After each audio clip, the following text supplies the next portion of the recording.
Allora, eccoci qui al Soundtrack City con l'ospite che merita questo applauso che sentite, è l'applauso ovviamente posticcio, finto, ma allora, mi scuserete se ogni tanto mi viene la calata della mia città, ma ho qui davanti a me un mio concittadino proprio, anzi, nello stesso quartiere viviamo. Sto parlando di Massimiliano Lazzaretti. Ciao Ciao Massimiliano. Marco, ciao, ciao, ciao, ciao, Ciao. ciao a tutti. Allora, io ho visto nel video che hai passato prima che c'è un cane che a un certo punto entra in scena. No, raccontami la sua storia. Io la conosco, però ti prego, racconta perché è bellissima. Sì, guarda, è incredibile poi i segnali e le coincidenze. E il nostro cane si chiama Tokyo, Ecco. ovviamente in omaggio sia alla città che al protagonista della Casa di Carta, Eh, ok? sì, sì. Tra parentesi. E Tokyo è uno Shiba Inu. Lo Shiba è uno dei cani più antichi al mondo ed è un cane giapponese. Pensa, nel 1936 è stato nominato monumento nazionale. E invece, ecco, questo qui insomma è un Vabbè, segnale, una coincidenza. una coincidenza veramente, veramente Sì, carina. Salutaci Tokyo. sì. Allora, io ti rifaccio i complimenti di nuovo per questa interpretazione di Sakamoto che hai dato di questo pezzo che quasi ti ho chiesto su commissione, diciamo così, Bibo no Zora.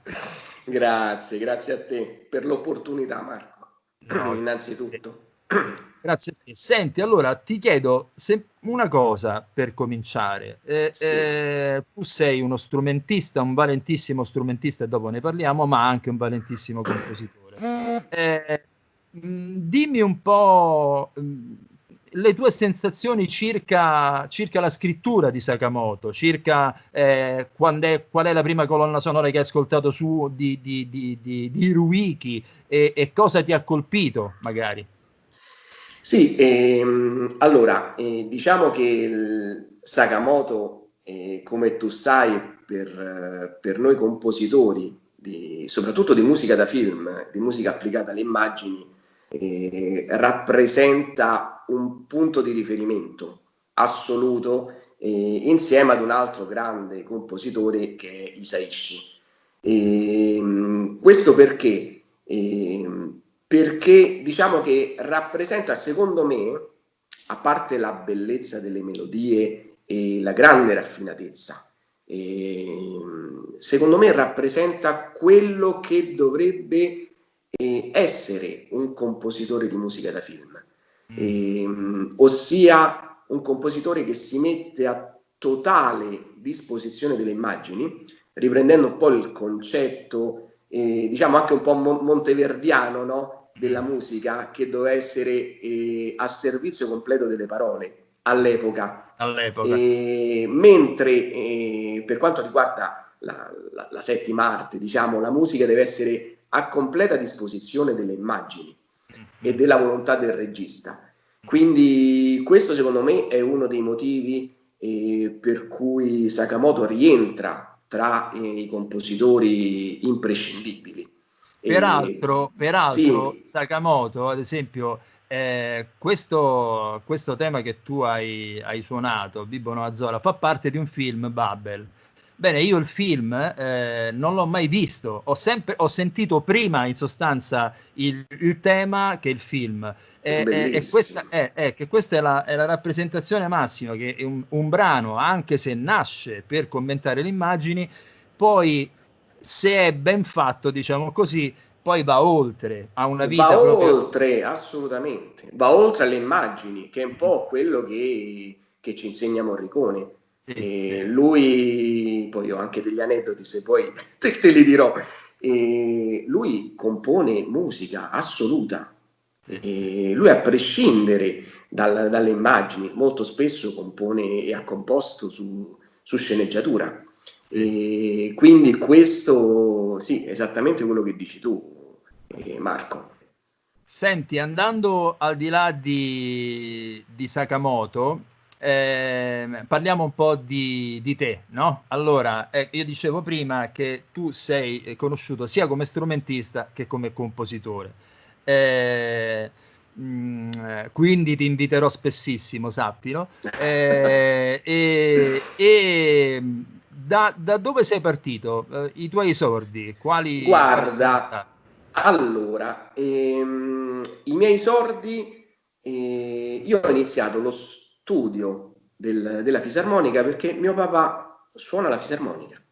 Quindi Ecco, io da piccolo mi mettevo lì 3, 4 ore, 5 ore ad ascoltarlo e lui suona tuttora nelle sale da Intanto, ballo. intanto facciamo vedere le immagini di te, di quando avevi qualche anno di meno, che suoni appunto la fisarmonica. Dimmi. Grazie, grazie. E anche mio papà, nella semplicità che lo contraddistingue, mi chiese se volevo iniziare a prendere lezioni.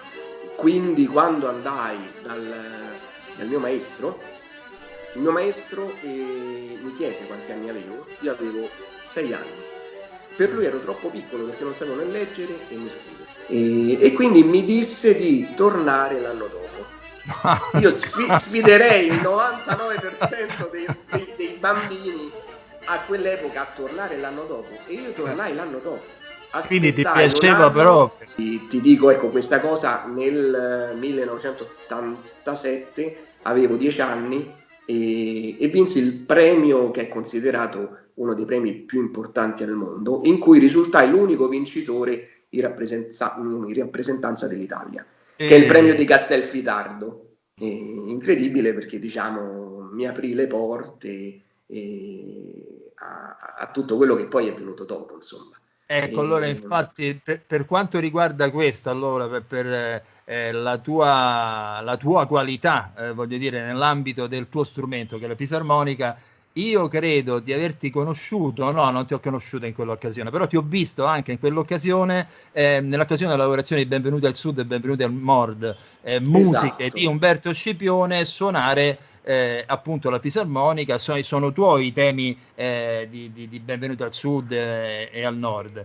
Esatto, 2009.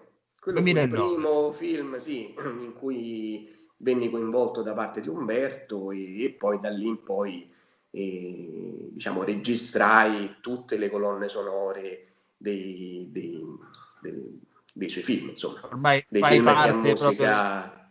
Sì, sì, sì, fai sì, sì, parte sì, del suo sì. cast.